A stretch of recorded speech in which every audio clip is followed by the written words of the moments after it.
Hi, everybody, and thank you so much for joining me with this session at the SACRAO conference, talking about mindful meditation as a practice that could possibly help reduce your stress and impact your performance.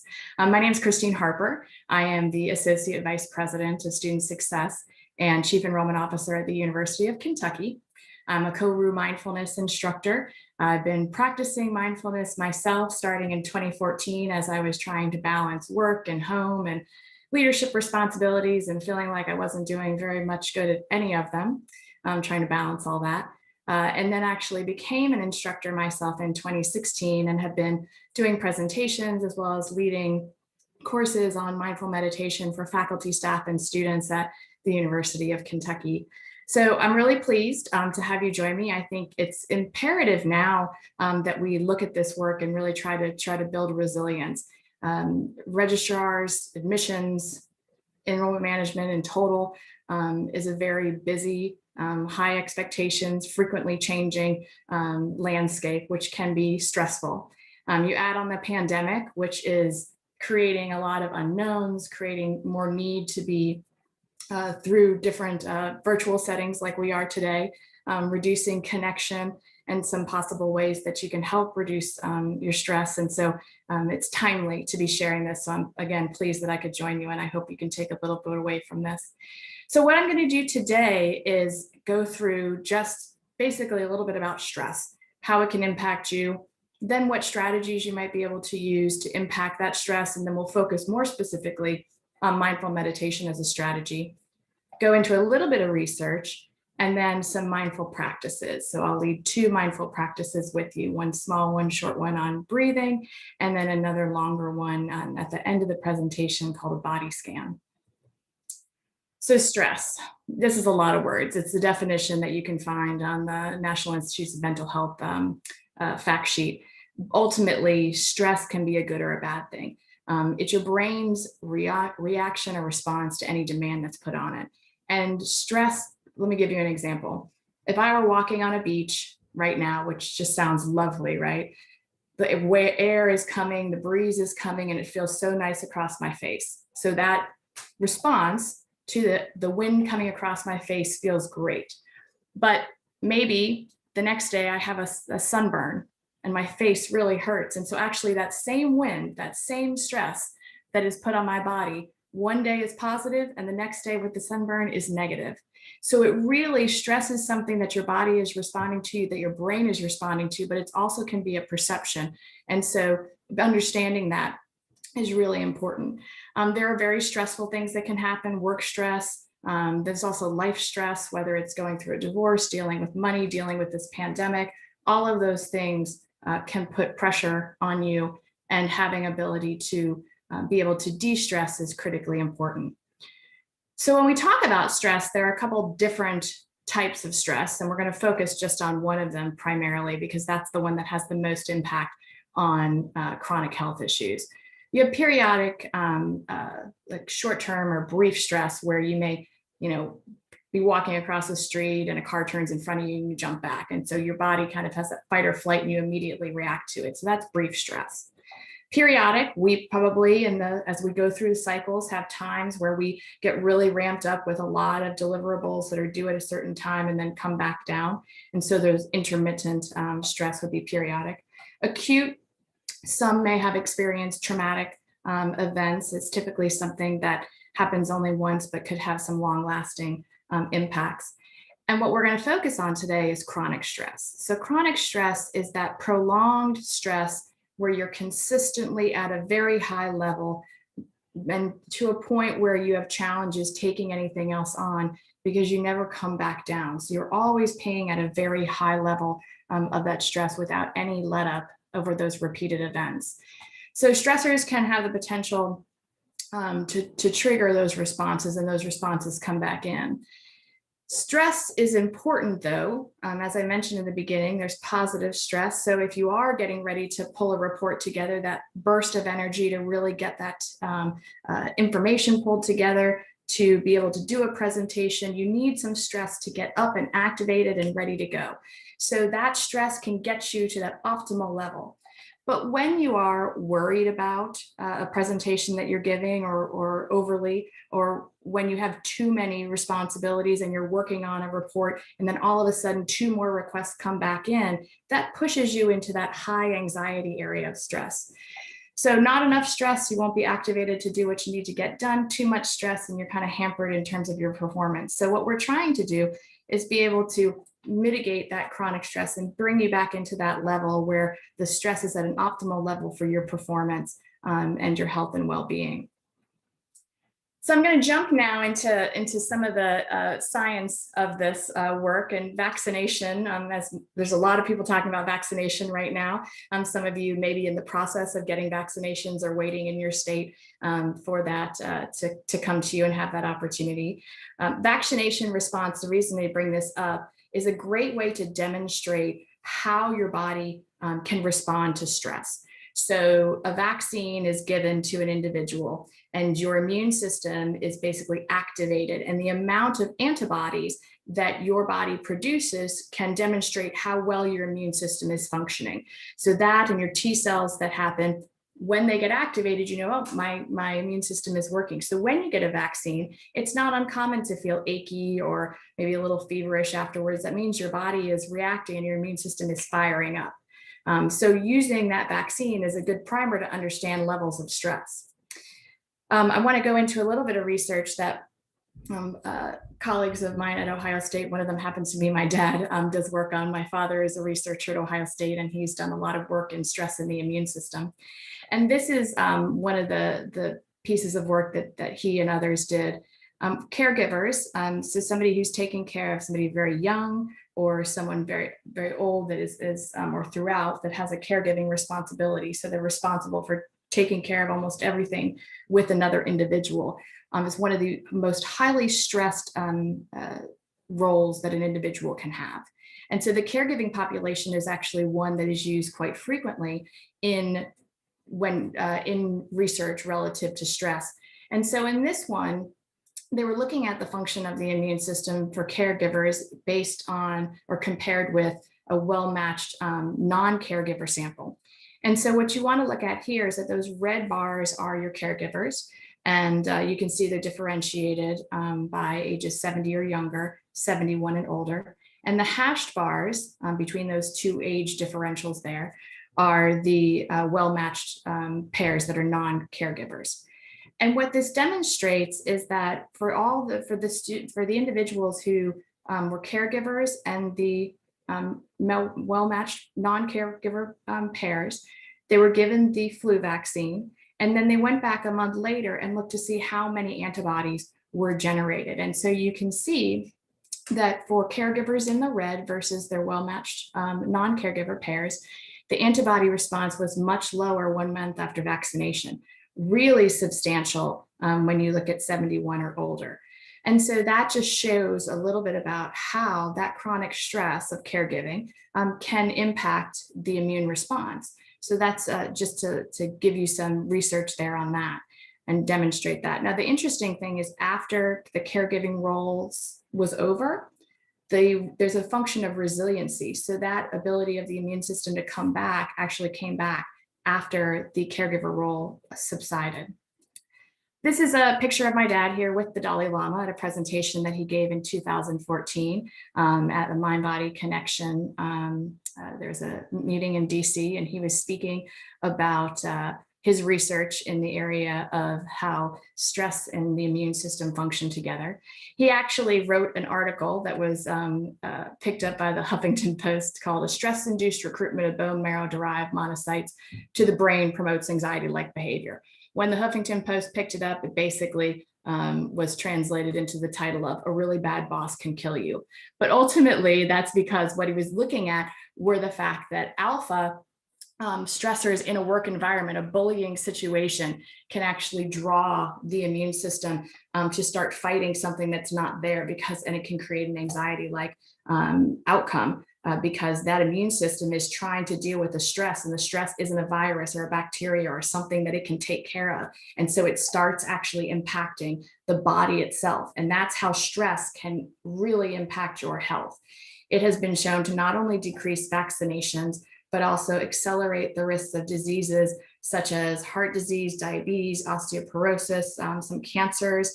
How many of you have been really, really stressed in a period of time, and then you get a cold, upper respiratory infection, or what have you? That's very common. As you're stressed, your immune system depleted, more likely to pick up and have reactions to those sorts of things. It can also exacerbate some autoimmune diseases if you have rheumatoid arthritis or allergies, and then also increase the risk of obesity. The stress hormone cortisol actually will increase the body's uptake in sugar, and so it can enhance and increase obesity rates. So really important, again, to have some stress reduction tactics. So for yourself, thinking of how will I know what signs of distress are when I'm stressed out, and you probably know some of those for yourself, but commonly those mental signs: impatience, easily irritated, frustrated, maybe not eating as well, maybe hypercritical, overreactive, some of those things you may see. When you're looking at physiological responses to stress: increased heart rate, increased breathing, more rapid breathing, muscle tension. I know a lot of times I don't even know that I'm stressed, but then after I have some release, I feel, oh, my jaw, I must have been clenching my teeth. So muscle tension is very common. You may be more pinging around, increase in mental alertness, and you may also have sweating or something like that. So I ask you to think about what are those reactions that you have when you are stressed, because one of the best things that you can do, the first thing you need to do when trying to mitigate your stress, is understand how stress looks and feels for you. So you want to raise your awareness of that ability to identify stress in your life. So are there triggers that you need to be aware of? In an acute stress situation, is it that your breathing gets heavy, or maybe your heart starts racing, or you sweat? There could be all kinds of things. When you start noticing that first trigger, that's when you want to deploy some kind of intervention that you find useful in being able to reduce that stress for you and keep you out of that chronic stress area as much as possible. Now, while I'm going to talk a little bit about mindful meditation as an intervention for stress, there are other things that can be really helpful in terms of reducing stress. So for some people, physical exercise may be a way in which they are able to de-stress, and there's actually some maybe meditative practice in there. So if you're a runner, that consistency of the body movement, being able to burn off that exercise, or burn off with exercise some of that energy. Getting more quality sleep is critically important, not just from a mental health aspect, but also sleep has great restorative properties. And so making sure you get sleep is critically important. Putting down the cell phone. It is something that is consistent. It limits our attention, our ability to build attention. We feel like we have to react right away. You could be sitting in front of on a Zoom meeting, getting emails, and then text messages are going off. That just happened to me about 15 minutes ago when I was in a meeting and a colleague was presenting at the Board of Trustees meeting and said, I need this information really quickly. Okay, I got it. It's great because ease of information, but challenging as you're trying to balance a lot of the work that you're doing. Spending more time outside, spending time in social situations, helping others, doing something for others can really create this sense of gratitude for what you have, and then also of giving of yourself to someone else. Meditation that we're going to speak about, I just mentioned gratitude. There's some great research on the fact that you can actually be happier by writing down 3 things each day over a 2-week period that you're grateful for. And so a gratitude journal is a wonderful thing. So you can wake up in the morning and think about those things that you're grateful for in your life and be able to express those. I talk to my children fairly frequently about this, spending more money on experiences than things. Experiences are something that you get benefit in the planning of what you're going to do, of deciding what it's going to be like, of the actual experience itself. You're with typically other people when you're doing and engaging in those experiences.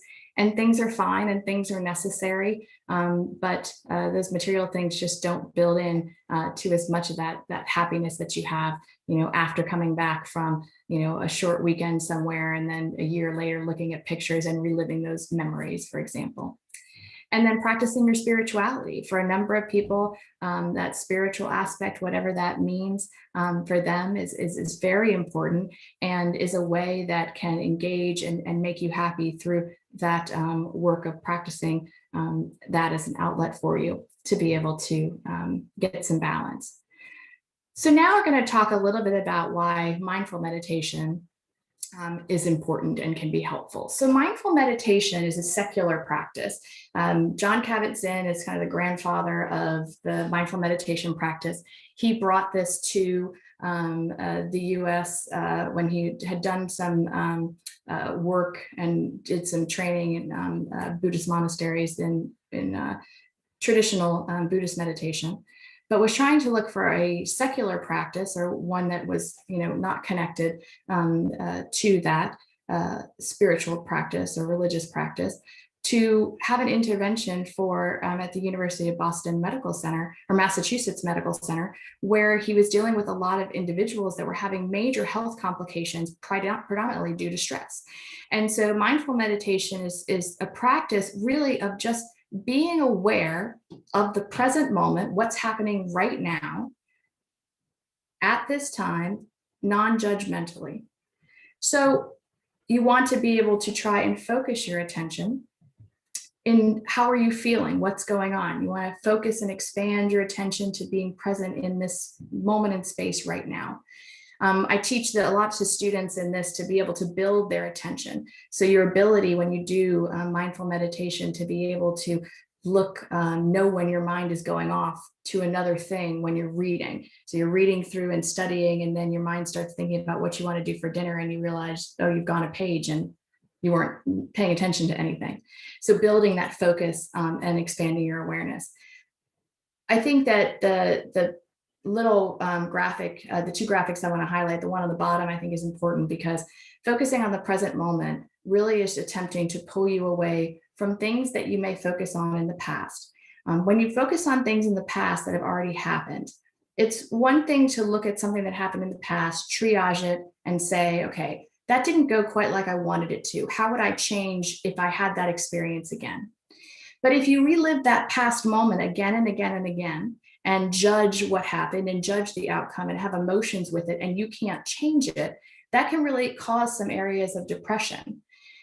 On the other side, if you are always thinking about things that are happening in the future, then you could create some additional anxiety. So if you have to have a challenging conversation with a team member, or you've got an issue with a family member that you have to resolve, and you keep playing it over your head, like, what is this going to look like? How are they going to feel? How am I going to manage this? That can create more anxiety. And a lot of times we create these ideas in our head about what this is going to look like in the future that we're stressed or anxious about. And 9 times out of 10, it's not as bad as we made it out to be, or our fears were. And what's more important is that all those things are spinning in your head as you're trying to get work done, which then means that your mind is in 2 or 3 different places, and it's tiring. So in the picture over on the other side, where you see the rushing river, I want to give you kind of an understanding of what this might look or feel like when you're doing meditation, or give you an idea of how it could feel. So if you're comfortable, I want you to close your eyes and imagine that you are in that rushing river, holding yourself around a boulder. So that river is coming around you, you're holding onto the boulder, and that boulder is there, it's your current experience. All of that water that's coming around you so fast, just imagine seeing on there your anxieties, your worries, the things that you have to do as they're coming around you. So what you have to get done today, all of that is coming around you. The practice of meditation is intended to be a ladder to get you onto the bank of that river. So now imagine yourself going up that ladder onto the bank of the river, looking down on that same boulder that you were holding. And as you imagine the water rushing around that boulder, can you see those same things, the anxieties, the worries, the things you have to do? If you can see them and you're looking at them from the bank, you can see that you probably have more time looking at them as they're coming through because you have changed your awareness and your focus. So you can give some separation to those pieces. Meanwhile, if you're in the throes of it and you're right around that boulder, it's so hard and that water is just coming right at you.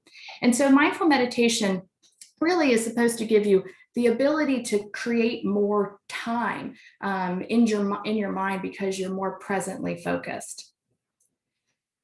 So meditation as a strategy, I want to do a quick practice here, and I want to teach you, it's going to be focused on breathing. A lot of the work in meditation is breathing. I would say that as you're getting started, if you haven't done meditation before, there's some great apps that you can use like Calm or Insight Timer. I use Insight Timer, lots of free meditations on there. As you're getting started, it's important to use guided meditation where you can follow a voice and follow along. But we're going to start focusing just on our breath here.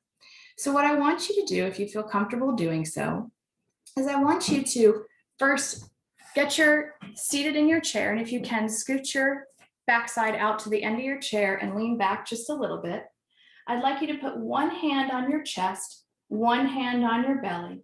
If you're comfortable closing your eyes, go ahead and close them. If you're not, just find a point where you can gaze at one spot in front of you.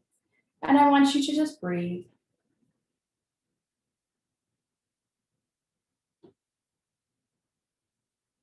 Okay, and now I'm going to ask you to think about when you were breathing. Did you notice that one hand was moving more than the other? So if it's your top hand, you're breathing more in your chest. And if it's your bottom hand, you're breathing more in your belly. And we're going to try and focus on breathing in the belly. Now, if you know anatomy, the lungs are where your air is, but you don't breathe in the belly. But diaphragmatic breathing, which is breathing that makes your diaphragm come out and then makes your belly go out, is really helpful and is deep breathing. And so we're going to focus on that. So I'm going to have you put your hands on your belly, but point your two fingers together in the middle so that when you're breathing out, the fingertips come apart and you don't have to look down to see if you're doing it, but you can just sense it right there. So again, leaning back in your chair, I want you to put your two hands on your belly and put your fingers together, leaning back and closing your eyes if you feel comfortable. And I just want you to relax, and I'm going to have you take a couple of deep breaths. So breathing in through the nose, and out through the mouth. Breathing in and breathing out. And for some of you, you may have trouble with your belly breathing and coming up, and that's okay. It may be in your chest, but you're just trying to focus on having that diaphragm come out and the belly expand. So I'm going to ask you to breathe in deeply and breathe out. And one more time, I'm going to have you breathe in and hold your breath and release. So breathing deeply and breathing so that your diaphragm comes out, which is that muscle on the side. And you can tell if your diaphragm is coming out. You can do this funny little thing, which I'm not going to make each of you do, but if you put your hands on here and you hiss like a snake, you'll feel that diaphragm, which is that umbrella-like muscle, come out. And that's how you know you're getting that full extension of the breath. And that full extension of the breath really can be a major calming factor. It brings down the heart rate, calms everything down. And so that's why the focus on the breath is really important. I'd like to show you a quick video on the scientific power of meditation. So we'll get this going right here. For thousands of years, people have practiced meditation for spiritual, emotional, and physical well-being. But from a scientific perspective, how exactly does meditating affect your body? Does it really do anything? It all starts in the brain. During meditation, brain scans see increased activity in regions directly correlated with decreased anxiety and depression, along with increased pain tolerance. The default mode network, in particular, is activated when one's mind is at rest and not focusing on the outside world, and has been found to improve memory, self-awareness, and goal setting. Want to be more caring to your friends and family? When scientists compared the brains of Buddhist monks to new meditators, they found the region of the brain associated with empathy to be much more pronounced in the monks. It also literally changes your brain waves, and we can measure these frequencies. Meditators have higher levels of alpha waves, which have been shown to reduce feelings of negative mood, tension, sadness, and anger. And if that wasn't enough, it also physically changes our brain shape and size. Studies found that after 8 weeks of a meditation program, gray matter was more dense in areas associated with learning, memory processing, and emotion regulation. And yet the amygdala, which deals with stress, blood pressure, and fear, had decreased gray matter. When we look at the entire body, not only do we see decreased blood pressure, but it can also increase the variability of your heart rate. And while this may sound harmful, it actually plays a critical role in properly transporting oxygen and carbon dioxide throughout your body. Think you're getting sick? In a study where both meditators and non-meditators were given the flu virus, meditators were able to produce a greater number of antibodies and had increased immune function. If we go a little deeper, we can even see changes on a cellular level. Your chromosomes have protective protein complexes called telomeres, which help reduce damage to your DNA and lower cell death. And a shortened telomere length has been linked to several diseases such as cardiovascular disease, diabetes, Alzheimer's, and cancer. Amazingly, when cancer survivors completed a meditation program, their bodies showed significant increases in telomere length. It's believed that psychological intervention, particularly decreasing stress, has a direct effect on the enzyme telomerase, which has been shown to counteract shortening by adding DNA to the shrinking telomeres. Of course, meditation is not a substitute for other medical advice or a healthy lifestyle. We don't want you leaving this video thinking it will cure cancer. But much like hitting the gym can grow your muscles and increase your overall health, it seems that meditation may be a way of working out your brain with extra health benefits. And since your brain controls, well, all of you, why not relax and say every once in a while? And if you like working out your brain, be sure to get a Okay, so I always like showing that because it gives over a couple different areas of the what we'd like to focus on in terms of the research relative to meditation for stress reduction. So at this point, I'm going to now move into a little bit longer meditation. And before I do that, I want to talk just a little bit briefly about what you're going to experience. I'm going to spend about 10 minutes in what's called a body scan meditation. So this is a guided meditation. And again, I would say use guided meditations if you're first starting, and use shorter periods of time. In classes that I teach, I usually start students at 5 to 10 minutes of a guided practice, and take different types of practices. So a body scan or a walking meditation, or there are some sound meditations where you can listen and follow the sounds that are going on. What's important in this meditation is that you try to focus on what I'm telling you to do in the way I'm telling you to do it.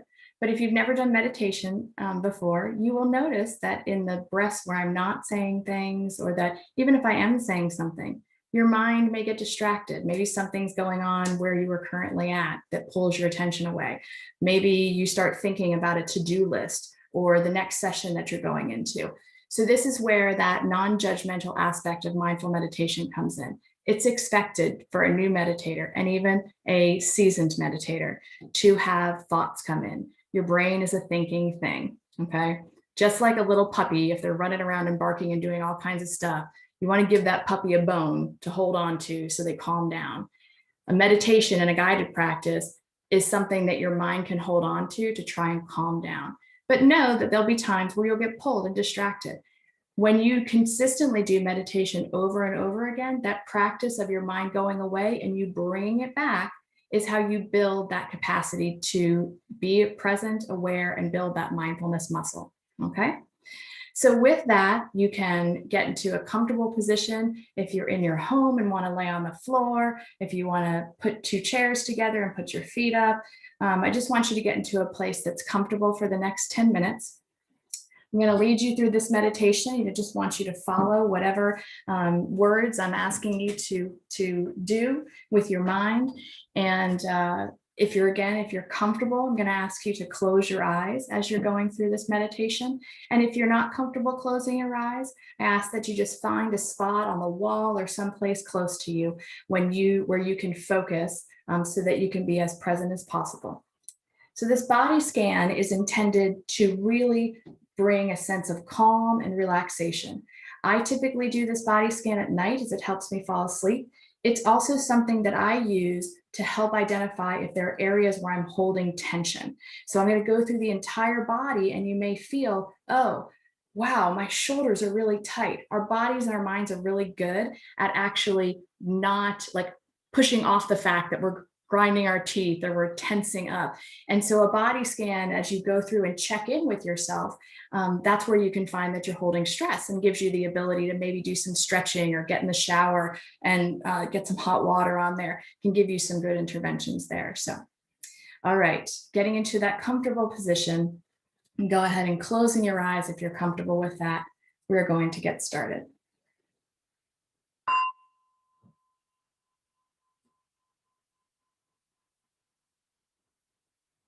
So this guided body scan is intended to help you get to a very deep state of relaxation.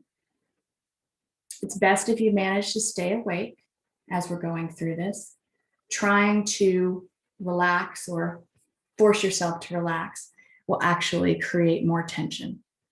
So what you'll be doing instead is just following the sound of my voice and the directions that I give. And I want you to let go of any tendency of wanting things to be different from how they are right now. Allow things to be exactly as they are, how you find them.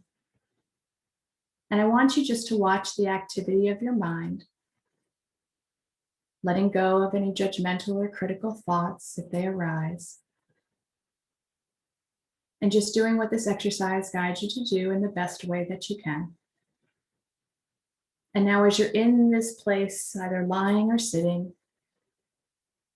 closing your eyes and letting your arms lie alongside your body, or if you're sitting in your lap, and allowing your feet to fall away. I want you to slowly bring your attention to the fact that you're breathing. Not trying to control your breath in any way, but simply experiencing it as the air moves in and out of your body. And noticing your abdomen, the feelings and sensations there as the breath comes into your body and your abdomen gently expands. And then noticing your belly deflate as the breath comes out of your body. And just follow that rhythmic movement of the breath, the rise of the belly on the in-breath, and on each out-breath, just letting go, letting your body become heavy as you sink a little deeper into the state of relaxation, just bringing full awareness to each breath in each moment. And I want you to bring your attention down to your feet, becoming aware of whatever sensations are there. And if you register a blank, that's okay. And as you breathe in, I want you to imagine that breath going all the way down your body until it reaches your feet. And when your breath reaches your feet, I want you to have that out breath come all the way out, letting it move up your body and out your nose, so that you're breathing in from your nose and breathing out from your feet. And when you're ready, letting your feet dissolve in your mind's eye, become aware of your shins and your calf muscles, not just the sensations of the lower legs on the surface, but also right down into the bones. Experiencing and accepting what you feel here and breathing into and out of the shins. Then letting go of your lower legs as you relax and moving in your awareness into your thighs. And again, if there's any tension, just noticing that. Breathing into and out from the thighs. And then letting your thighs relax and dissolve. Now you shift your attention to your pelvis now from one hip to the other. Noticing your backside in contact with your seat or the bed or the floor. The sensations, the contact, and the weight that you feel, and becoming aware of the sensations or any lack of sensations that you're experiencing. And I want you again to take that breath and imagine that breath coming down right into that bowl of the pelvis, breathing with the entirety of your pelvis. And as your breath moves out, move that breath back up through your body and out your nose, letting go of your pelvis as it softens and releasing all tension as you sink even deeper into a state of relaxation and awareness and stillness, totally present in this moment, content just to be as you are right here and right now. Now I'm going to have you direct your attention to your lower back. And as you direct your attention to your lower back, I want you to just experience it as it is. And now imagine your breath coming in and allowing it to penetrate that lower back in between those vertebrae. As that breath is exploring those vertebrae, you want to be able to grab any tension or tightness and holding on and just let that flow out with your breath as much as possible. Letting go of your lower back and moving to your upper back now. Again, allowing that breath to come in and look at those areas within your vertebrae and reaching through to grab any tension, allowing it to come back out. And as you're focusing on your upper back, you may also feel the rib cage and back as well as in front expand on the in-breath. And again, any tightness, fatigue, or discomfort in this part of your body, just letting it resolve as it moves out with the out-breath as you sink even deeper into stillness and relaxation. And now shift your attention to your belly. Again, experiencing the rise and fall of the belly as you breathe, feeling the movements of the diaphragm as we talked about earlier, and experiencing the chest as it expands on the in-breath and deflates on the out-breath. And if you can, I want you to try and tune into the rhythmic beating of your heart, feeling it if you can. And maybe feeling the lungs expand on either side of your heart as you breathe in and deflate as it breathes out. And now just letting the region dissolve into relaxation as well. Moving your attention down to your fingertips on both hands and just becoming aware of the sensation or lack of sensations that you may feel in your fingers and thumbs, the pulsations and blood flow that's there, the dampness or warmth, whatever you feel, just feeling your fingers. And now you expand your awareness to your palms of your hands, the back of your hands and your wrists. And again here, maybe picking up the pulsations of the arteries in your wrist as the blood flows to and from your hands. You become aware of your forearms and the elbows and any and all sensations, whatever they may be, allowing your field of awareness now to include your upper arms right up to your shoulders. Just experiencing your shoulders, and if there's any tension, and breathing into the shoulders and arms and letting that tension dissolve as you breathe out. Letting go of the tension, you let go of the arms all the way from your fingertips right through to your shoulders as you sink even deeper into a state of relaxed awareness and stillness, just present in each moment, letting go of whatever thoughts come up or whatever impulses you may have to move, and just experiencing yourself in this moment. And now focus your attention on your neck and your throat, feeling this part of your body. Experiencing what it's like when you swallow or when you breathe, and then letting it go. Letting it relax and dissolve in your mind's eye. You become aware of your face now, focusing on the jaw and chin and just experiencing them as they are. Become aware of your lips and your mouth, your cheeks, your nose, feeling the breath as it moves in the nostrils and out. You become now aware of your eyes and that entire region around your eyes and your eyelids. And if there's any tension, letting it leave as the breath leaves. And now the forehead, letting it soften to let go of any stored emotions, and the temples. And if you sense any emotion associated with the tensions or feelings in your face, I want you to just be aware of that. Breathing in and letting the face dissolve into relaxation and stillness. And now you become aware of your ears and the back and top of your head. And now I want you to just acknowledge your whole face and head relaxing. For now, just letting it be as it is, letting it be still and neutral, relaxed and at peace. And now allow your breath to move through your entire body in whatever way feels natural for you. Through the entire length of your body, all of your muscles in a deep state of relaxation, and your mind simply aware of this energy and this flow of breath. Experiencing your body breathing, sinking deeper and deeper into a state of stillness and relaxation, and allowing yourself to feel whole. in touch with your essential self in the realm of silence and stillness and peace. And seeing that this stillness and this peace in and of itself is healing, and allowing the world to be as it is beyond your personal fears and concerns, beyond the tendency of your mind to want things to be a certain way, seeing yourself as complete right now as you are right here, as totally awake. And as this exercise ends, I want you to bring awareness back to your body, feeling the whole of it. You may wiggle your toes, wiggle your fingers. Allow this calmness and centeredness to remain with you as you move throughout the day.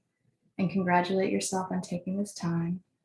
And remember that the state of relaxation and clarity is accessible to you just by paying attention to your breath in any moment, no matter what's happening throughout the day, and letting your breath be a source of constant strength and energy for you.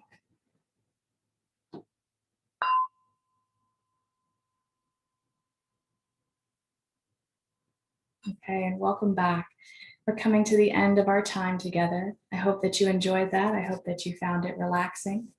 There are plenty of resources, as I mentioned, Insight Timer, Calm, and some others. I hope that you can find time to do this. Even just 5 minutes a day would make a big impact. But if mindful meditation isn't what serves you best, physical exercise, engagement with others, dancing, listening to music, I just hope that you can find that time where you can really pay attention to yourself and give yourself what you need so that you can be the best you can for everybody else that's around you. So thank you very much. I hope you enjoy the rest of your conference, and thanks for spending time with me.